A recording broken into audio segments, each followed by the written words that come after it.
Welcome to a noble society of young urban entrepreneurs sharing knowledge and building wealth. Welcome to the League of Hustlers. The hustle is in your bones. It runs through your veins. It's that ambition to do more, become more. You can feel it.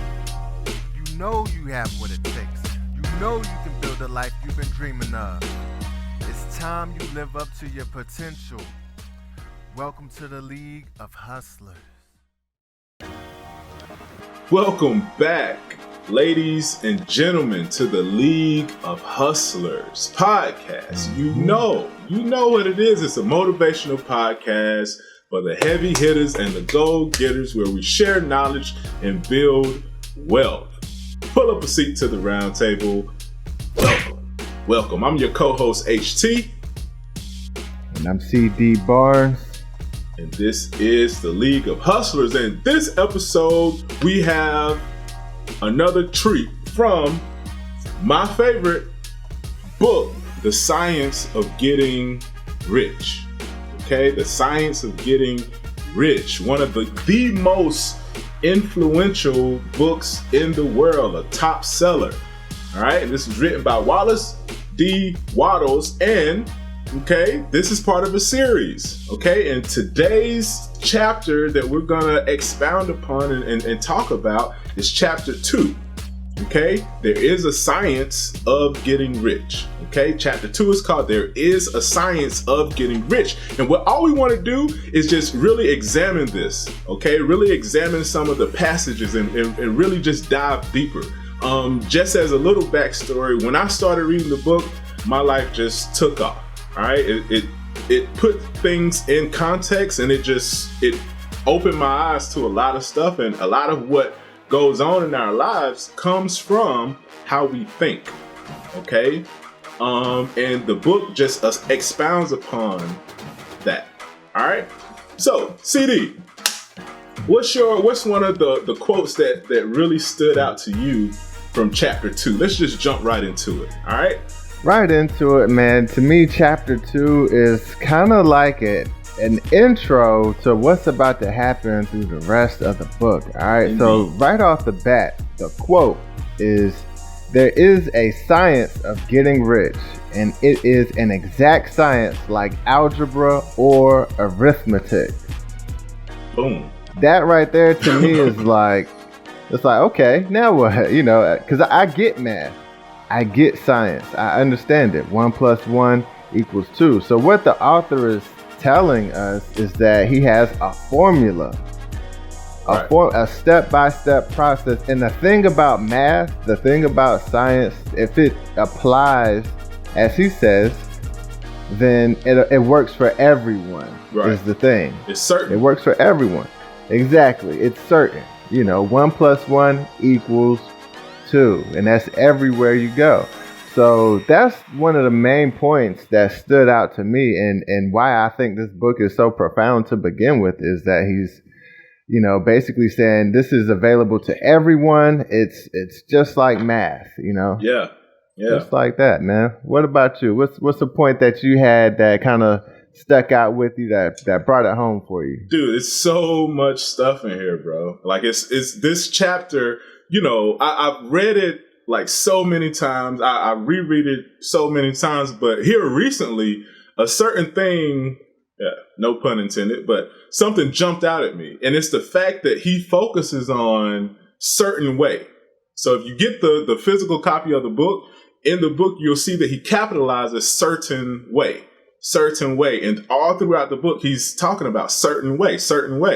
And I had listened to the audiobook for years, but here recently, I started pinpoint, hold on, it's something to this certain way. So this passage that I want to highlight is kind of long, but listen to this. He says, "It is evident that they do not get rich because they possess talents and abilities that other men have not, but because they happen to do things in a certain way. Getting rich is not the result of saving or thrift. Many very penurious people are poor, while free spenders often get rich. nor is getting rich due to doing things which others fail to do. For two men in the same business often do almost exactly the same things, and one gets rich while the other remains poor or becomes bankrupt. Okay? And this, like, it blew my mind, because he's saying, like, hey, and when you actually think about it, he's saying, like, yo, getting rich is the result of doing things a certain way. And what I have come to realize, and what it means to me, is that he's saying to do it in a certain way, as if you're certain that it's going to make you rich, that it's going to provide you a fulfilling life. Like, you're doing it with the certainty that if you do this, whatever you're doing, that it's going to lead to that. And that's why it says, like, hey, some people are often in the same profession. They're doing the same things, but one person gets rich and the other one doesn't. To me, it's like the whole analogy of the glass is half full or half empty, right? It's how you're perceiving it, you know. And you have people who are, let's take, what's a good example? What's a good example? Let's take, for example, I don't know. I'm drawing a blank right now, but what's a good example to show, like, one person doing really well and one person doing not so well? Yeah, I mean, I'm sure I think everybody can relate to this. You know somebody, right? You actually know that people that this is happening to, whether right. it's at your job, it's happening at your job right Everywhere. now. You have it's happening in your classroom right now. You have two students in the same class. They have the same teacher. They're reading the same book. Doing the same study guides, taking the same quizzes. Yep, yeah, exactly. They may even hire the same tutor. Right. They may even be in the same group project together. However, one person will excel and another may not. You know what I mean? Right. So I think that's, I think everybody has seen that and can relate to it. And it's that certain way, Or say, for instance, like a coffee shop, right? Bringing it to business. Okay. Or, let's just say a coffee shop, right? Some people have their coffee shop and it's not doing so well, but other people can be selling the exact same thing. Oh, no, let's take a franchise. That's even better, because they're taught the same stuff, right? They go through the same training, same products, everything. Some franchises like suck and they're like bad.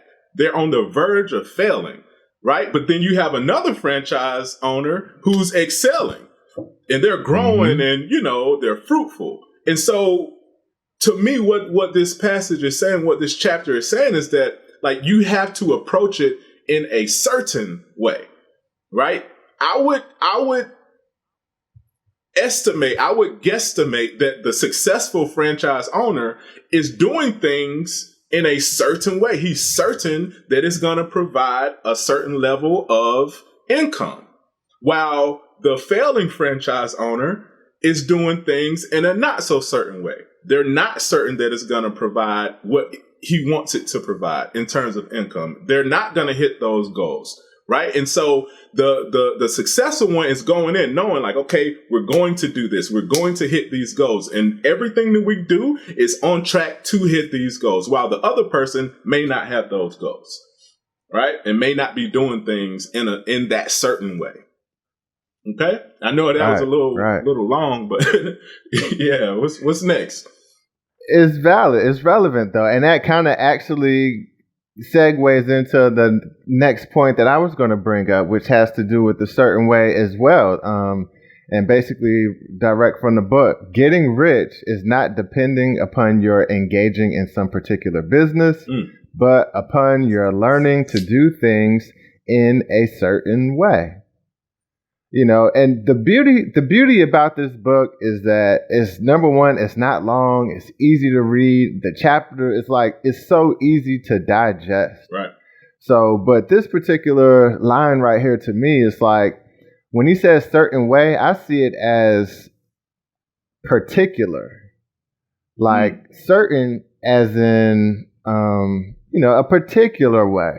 And I think once you go further along then he breaks down what that particular way is, like how to actually do the things that are going to separate you from your current situation in regards of being successful in whatever endeavor it is.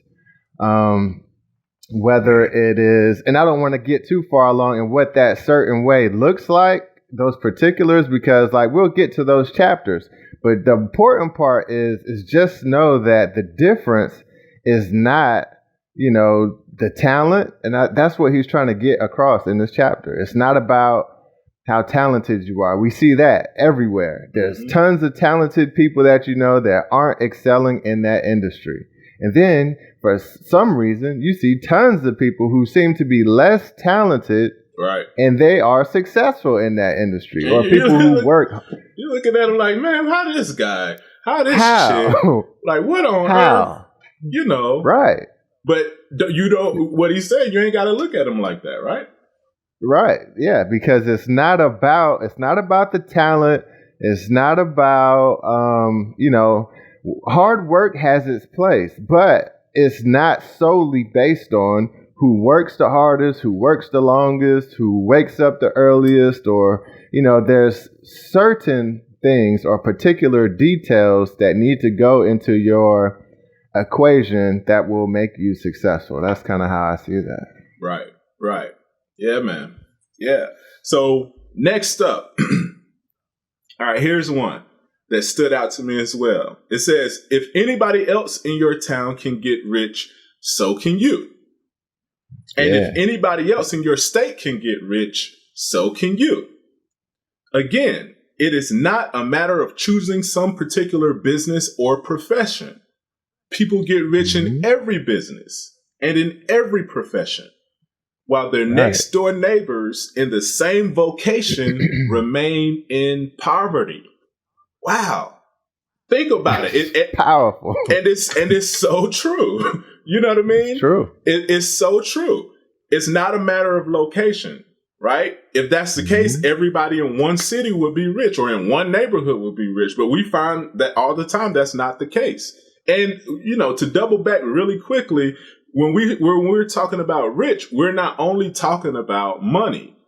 Okay. We're talking about this, a rich in mind, body, and soul. Right.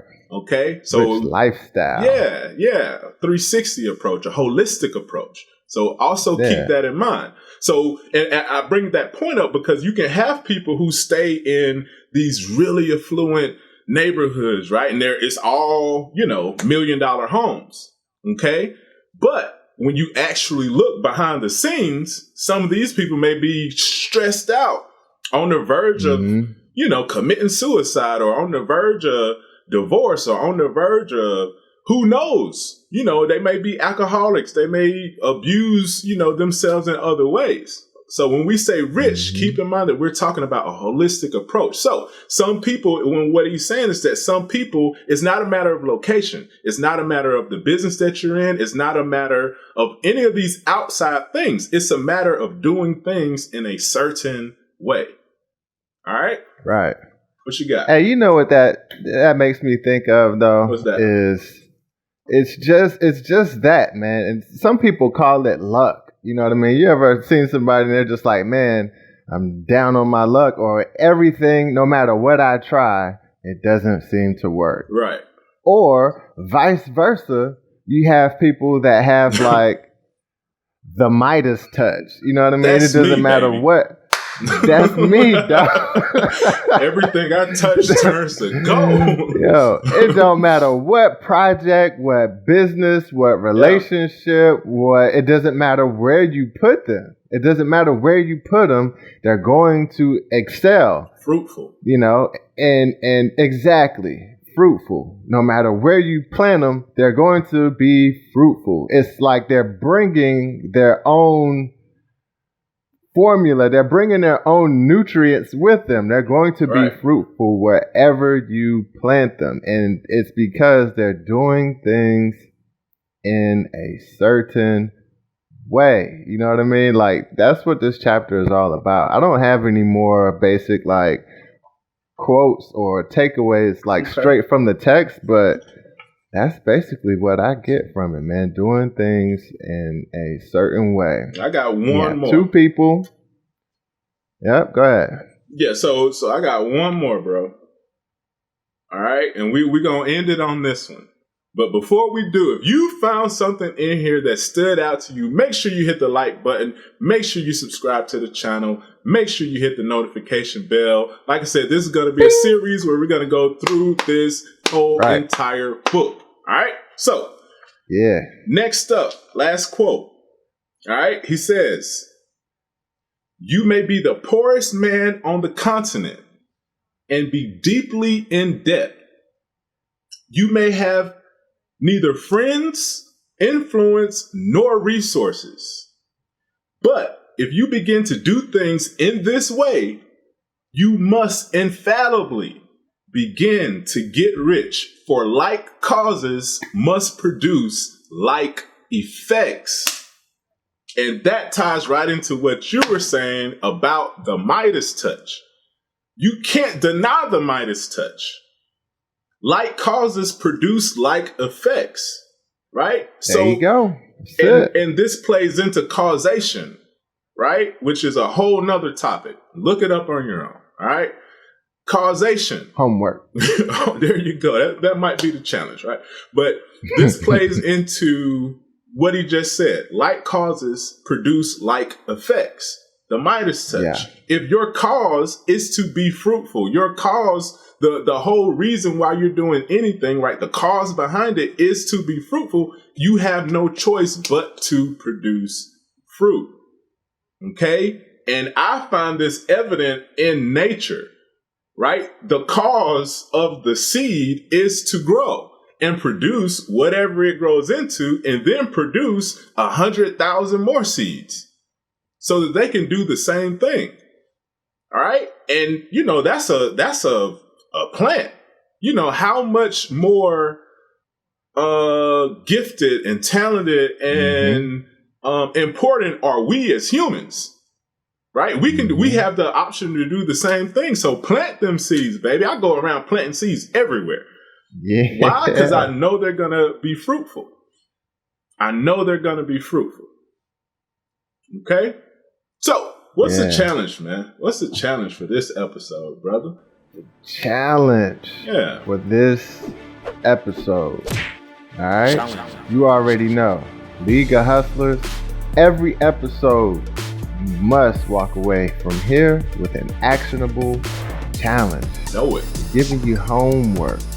Stuff you can actually implement into your life, your business, your relationships. Let's get into it. The challenge for this episode. First off, if you haven't read the book, go pick it up, all right, and just start combing through those chapters. If for some reason you can't scrape up the $7 to get the book, go look it up on YouTube. Yeah, go reach out to us. We'll give it to you. We'll send it to you. We'll send you the book. We will send you a copy of this book. Easy. It will change your life. Yep. Easy read.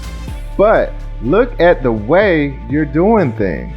Analyze yourself. How are you pursuing your success? Are you finding that you're not really making progress the way that you would like to? Or even if you are, you know what I mean? What things are you doing? What can you do better? Right. But that's the challenge, man. Look at what you're doing. Analyze what it is you're doing. Identify ways that you can improve it. And like H was saying, believe it. You have to believe in it. All right. So look at the way you're doing things. Iron out a particular way that you can believe in. That's going to give you that confidence to execute the thing. You have to believe. Be certain. Be certain. All right. That's going to give you that certainty. All right. Iron out the particulars, the step by steps that you can actually believe in. Put the confidence in your step. Put it in your swag and just drag it along with you everywhere you go. And it's going to give you that Midas touch. Woo! All right? Yes, sir. That's your challenge. Yes, that's your challenge. For sure, man. So that's it. Those are your marching orders. League of Hustlers. You know what it is, man. And you got one more thing to do. And that's go get it. Until next time, League of Hustlers. We're out. We out.